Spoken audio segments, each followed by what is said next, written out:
Hey, and welcome to your weekly weather brief. I'm meteorologist Emily Gracey. And I'm meteorologist Kerrin Jeromin. Happy Friday, everyone, and happy spring. Holy cow, we made it finally. I know the azaleas are blooming outside my door, and I couldn't be happier about it. Finally, spring is here officially, and this is the astronomical spring, correct? We already had our meteorological spring, but this morning Right. 10:46, astronomical spring arrived. Yeah, right. All the weather nerds celebrate on the first of the month, but now it's like everyone celebrates, right? Because it's actually here, it's on the calendar. It feels like it. I don't know about you. You said that your flowers are blooming, which is awesome. It's like the birds just knew. They looked at the calendar. They're all chirping today. I'm like, how did you know? But it's so perfect. I love it. You deserve that after the winter you had, Kerrin. Thank you. Thank you. This is a brief day of pleasant weather. Is there still snow at your house? No. Thankfully, here in Connecticut, it has gone, and it actually looks like we have some greening grass, which is a really nice welcome change after a pretty brutal winter. All right, the tide is turning. This is good news. So spring is here, and some spring-like weather this week, too. We've had quite a string of severe weather outbreaks lately. I feel like a lot. We talked about this last week with Jen Walton. It happened again this week. Maybe not to the severity that some people thought it was going to, though. Yep, that's right. There was a pretty elevated risk for severe weather earlier this week in a lot of the eastern U.S., and it panned out for some, right? There was a lot of damaging winds, but I think people were just kind of, tuned and ready for tornadoes and the risk of that, especially, like you said, because there was one prior. It's like everyone's kind of on alert for the worst case scenario. And, thankfully, the tornado risk really didn't pan out widespread as it could have. It's tough.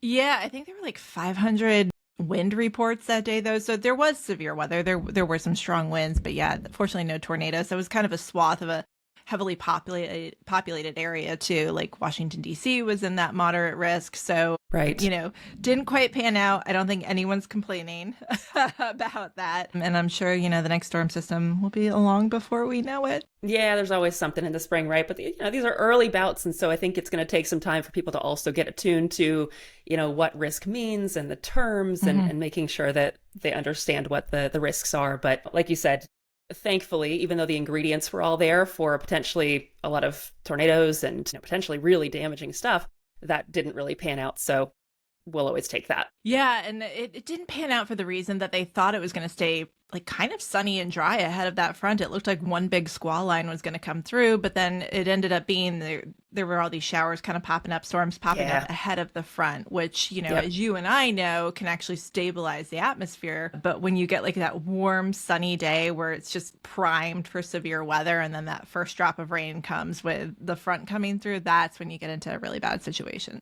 Thankful for those showers that came through beforehand. It did change the forecast a little bit, but like I said, we'll take it if it's good news, right? For sure.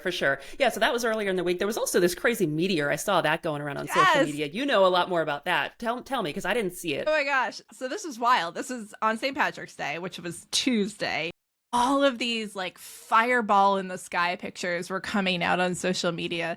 And it was funny because people were hashtagging not AI or this is real. But you have to do this is actually a thing. You have to say this is happening right now. So all these reports are coming up, and so NASA did look into it. The initial rumors were this could be space junk or this could be a meteor. It was an asteroid, which led me to do this deep dive on well, what's the difference between an asteroid and a meteoroid? And so the difference basically is size. And so it was big enough. It was 7 tons and it was 6 feet across. And so this thing was huge, but when it got into our atmosphere, it exploded. So people saw the fireball in the sky, which was this asteroid coming in, and then a big flash, which was it exploding into all these parts. It was picked up on weather radar.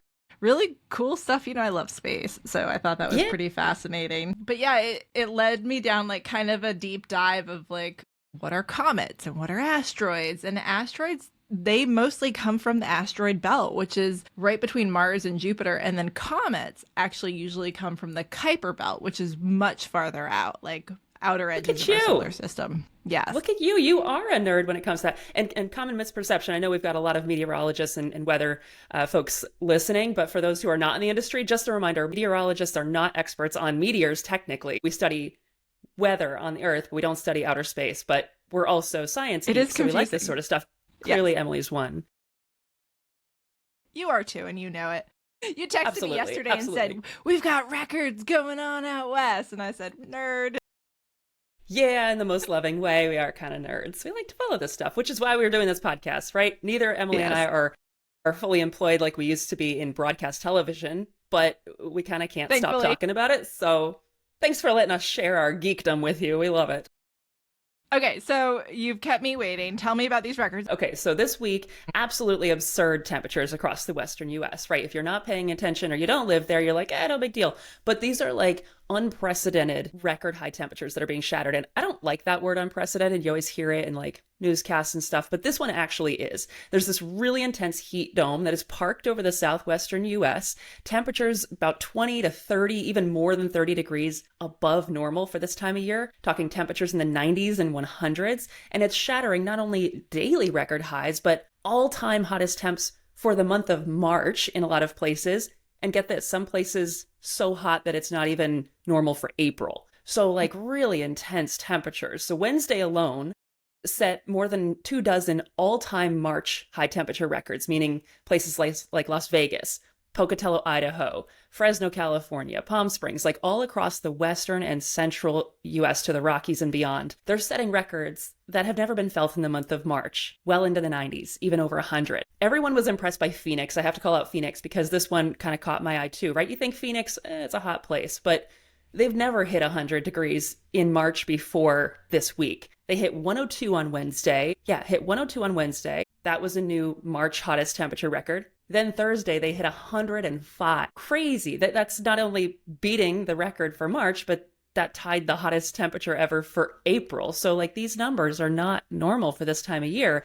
And it's not one point, right? It's like the entire western and central US. So pretty wild stuff. And get this. Okay, one more. Unofficial US March temperature record set potentially in the southwestern corner of Arizona. Any guesses on how hot the temperature got? If Phoenix was 105 and that wasn't the record? 106? 110 for March. Are you kidding me? Gosh. These people in Arizona are like, oh, great, here we go. Like, this is going to be a summer. You've got kind of this perfect storm going on out west with this really intense ridge of high pressure. Remember, high pressure being like sinking air, and that causes the air to compress and warm. They're cooking under this intense high pressure. Plus, they've had no snow all winter. So there's like nothing holding back this heat. So it really is remarkable for this time of year. So yeah, I'm geeking out a little bit. I just threw a lot of numbers, but it's like you can't even list all of the records. There's so many. Do you think it's like we're going to look back at 2026 and it's going to be just a year of extremes? I mean, it's only March and I feel like there's been so many ups and downs. And even just this week alone, between the record heat out west, severe weather in the east, blizzards in the upper Midwest, like it feels like a crazy year, right? Right now it does feel like a pretty crazy stretch for sure. And I just saw too that the forecast came out, an ENSO forecast. El Niño is expected to return later this year. So that would contribute to maybe warmer overall temperatures of the US and America, so maybe we're on track for the warmest year to come. I mean, who knows? El Nino also usually means like a quieter tropical season on the East Coast for the Atlantic. So maybe at least we'll get some reprieve there.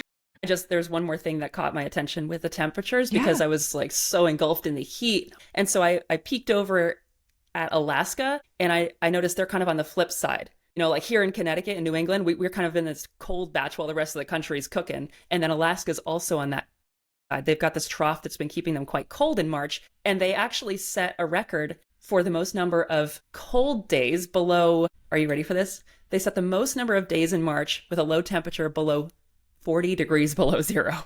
Ew, so gross. I know. I'm like, there's a yin and yang, right? Like Fairbanks, Alaska, they hit 7 days in the month of March below 40 degrees below zero.